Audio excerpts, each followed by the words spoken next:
Hello everyone, if you're trying to play any Rockstar game and you keep getting this error, the Rockstar Games Launcher failed to initialize, then you have come to the right place because in this video I'm going to show you how easy it is to fix this annoying error on your computer easily. First off, what you're going to do is you're going to open up your start menu, you're going to write here Rockstar Games, you're going to right click on it, click open file location, right click on it again, go into open file location, and then you're going to scroll down, you're going to find the file called uninstall, you're going to double click on it, click yes.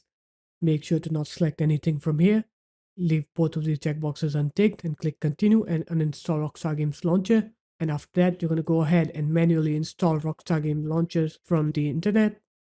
So just come here, click download for Windows here, and go ahead and download and install Rockstar Games Launcher manually. And once you're done installing it manually, then you're going to go on to Rockstar Games Launchers folder like how I showed you, like this.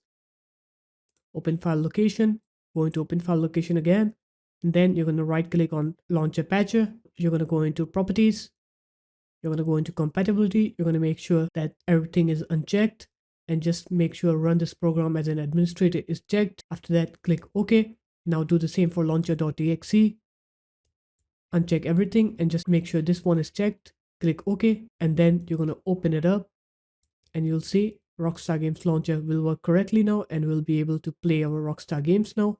So there it is guys, that's how easy it was. If you guys found this video helpful, make sure to leave a like, comment and subscribe to the channel, and I'll see you in my next video. Peace.